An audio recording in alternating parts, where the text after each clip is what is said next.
আশা করি তোমরা খুব ভালো আছো এবং সুস্থ আছো। তো এখন বাজে হচ্ছে বিকেল 5:30। তো এখন আমি কি করব, তোরাকে ওর দাদান ঠাম্মির ঘরে দিয়ে দিয়েছি। আর সেই ফাঁকে আমি এখন অবিকের কতগুলো শার্ট আমি আয়রন করে নেবো। অনেক দিন ধরে জমে আছে, করাই হচ্ছে না ব্যস্ততার জন্য অন্যান্য। আর তারপরে আমি মটন রান্না করবো। আজকে আমাদের সন্ধেবেলা স্পেশাল একটু মটন হবে, কারণ আজকে অবিকের মায়ের বার্থডে আছে। তো তাই জন্যে আমি মটন রান্না করবো। তো তার আগে আমি একটু আয়রন করে নেবো। জাস্ট ফ্রেশ হয়ে এলাম, একদম বেশ ফ্রেশ লাগছে। তোরার সাথে একটুখানি ঘুমো করছিলাম, কারণ একটু তো টায়ার্ড লাগেই। তো এই ফাঁকে আমি সব কিছু আয়রন করে নেবো শার্টগুলো। এতগুলো শার্ট আমাকে এখন আয়রন করতে হবে। তো জাস্ট গুনে নিই এখানে কতগুলো শার্ট আছে। এই একটা, দুটো, তিনটে, চারটে, পাঁচটা, ছটা, সাতটা, আটটা, মানে মোটামুটি আটখানা এখানে শার্ট আছে। আমার মনে হচ্ছে আমি যেন দোকান অলরেডি খুলে ফেলেছি আয়রনে। তো এখন সেগুলো তাড়াতাড়ি আয়রন করে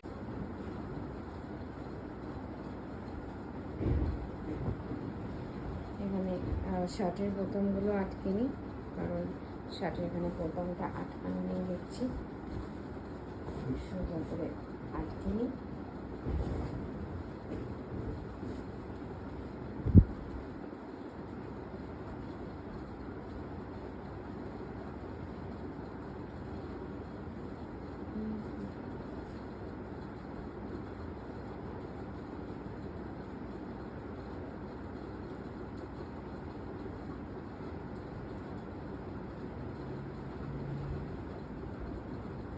আসলে কি বলতো, এখন আর ডেইলি না, এভরিডে আর আয়রন করা হয়ে ওঠে না, কারণ এখন তোরা যেহেতু আছে, এবার তোরাকে আমার টাইম দিতে হয়।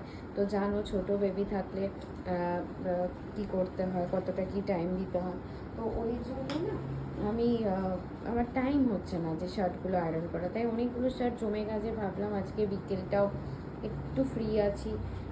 তো ওই জন্যে ভাবলাম না, শার্টগুলো একটু আয়রন করেই নিই।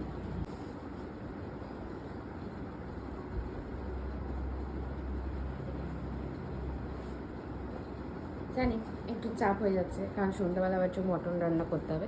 তো অলরেডি মটনটা নুন হলুদ দিয়ে প্রেশারে তোমার সিটি দেওয়া আছে, আমি সেদ্ধ করে রেখে দিয়েছি।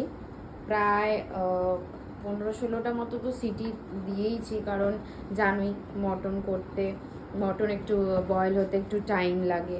তো তার জন্য তো একটু আগে থেকে সেদ্ধ করে না রাখলে হয় না, বুঝলে তো,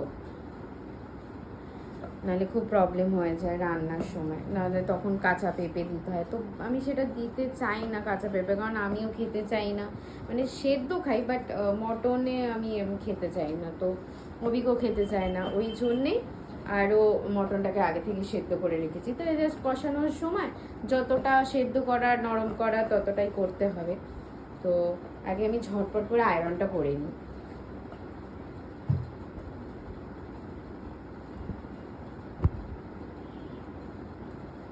আমি আপাতত 6টা শার্ট আয়রন করে ফেললাম, কারণ অভিক ফোন করে বললো যে আমরা দুজনে বেরোবো।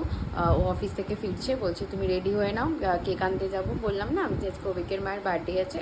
তো আমার বেরোনোর প্ল্যানটা ছিল না, কিন্তু ও বললো যে চলো আমরা একটু বেরোই, দুজনে মিলেই আনবো।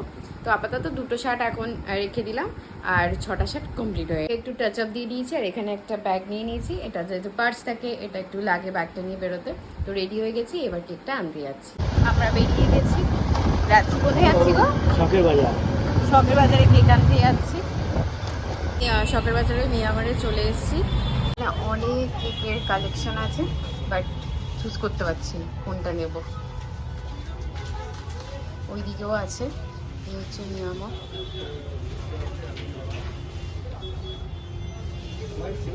এই যে এখান থেকে অরেঞ্জ কেকটা নিলাম।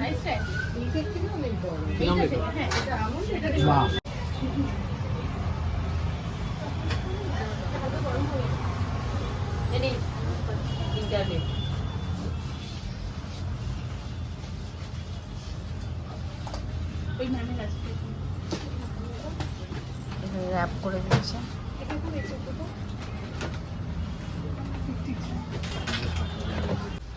অনেকগুলো স্যান্ডেল কালেকশন আছে। তো এখান থেকে আমি এই অ্যাশ কালারটা দাও তো। না, অ্যাশ কালারটা ঠিক মানাবে না, তুমি এই পিঙ্ক শেডের কিছু দাও একটাই।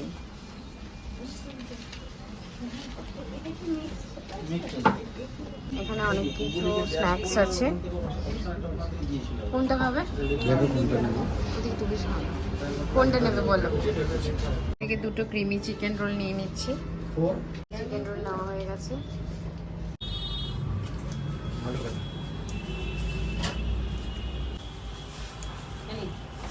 কেমন খেতে? এই রবিকে কেক নেওয়া হয়ে গেছে। চল সেল ফাটানো দেখছে, ওর ফটো সেশন সব কিছু হয়ে গেছে। এবার আমাদের কেক কাটিং হবে। এবার কেক কাটিং হবে। তোরা মন দিয়ে বসে আছে। দাঁড়াও দাঁড়াও দাঁড়াও দাঁড়াও দাঁড়াও। এখানে তোরা মন দিয়ে বসে আছে, এই যে ক্যামেরার দিকে স্টিল তাকিয়ে আছে। ও এখন কেক কাটিং হবে, ঠিক আছে? না জ্বালাও লাইটটা, ওই লাইটটা একটু অফ করতে হবে, তার জন্য ওই লাইটটা অফ করতে হবে। মা দাদা দাদা এটা ফুল দাও। Happy birthday happy birthday to you, happy birthday to you, happy birthday to Mamoni, happy birthday to you. মানে ফ্রেশ হব, গরম লাগছে, একটু হাওয়া খাচ্ছি। ওই কেকের যে শেলটা ফাটানো, ওগুলো তো জানো ঘর পুরো ছড়িয়ে যায় একদম। তারপরগুলোকে একটু পরিষ্কার করে নিলাম। এবার ফ্রেশ হতেটুকু ফ্রেশ হয়ে আমি মটনটা স্টার্ট করবো। মটনের আলুটা ভাজা হচ্ছে, আমি ভাজতে দিয়ে দিয়েছি নুন মাখিয়ে। মটনটা কষাচ্ছি, আর রাতে বেশ ভালোই হবে। হয়ে গেছে। আসলে সন্ধ্যেবেলা কেক টেক কাটা হয়েছে, তো একটু তো টাইম লাগবে, কিন্তু সকালে মটনটা তাও সেদ্ধ করা ছিলই, অসুবিধা হয়নি।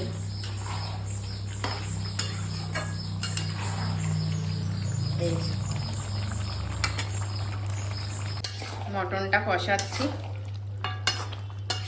আর এদিকে ওয়েদারটাও বেশ ঠান্ডা ঠান্ডা হয়েছে, বেশ ভালোই লাগছে। রাতে ভালোই জমবে একদম সাদা ভাত আর মটন আলু দিয়ে কারি। মানে একটু কষা কষা রাখবো।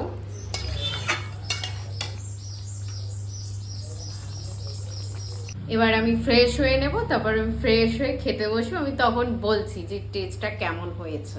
এবার আমি খেতে বসবো। ওদিকে অভিক ফেসবুক লাইভ স্টার্ট করে দিয়েছে, এই যে ফেসবুক লাইভ স্টার্ট করে দিয়েছে। খুব বৃষ্টি হচ্ছে। খেতে বসবো। আর মটনটা কেমন খেলে বলে দাও। আমি কি কলে আসবো? হ্যাঁ সাইন ভাই আসতে পারো, রিকোয়েস্ট দাও। মটনটা কেমন খেলে বলে দাও। মটনটা হেভি হয়েছে, সুপারব হয়েছে মটন। খেয়ে দেখি কেমন হয়েছে।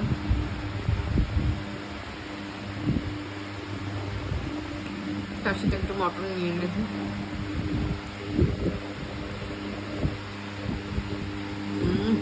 ফাটাফাটি রয়েছে, ফাটাফাটি।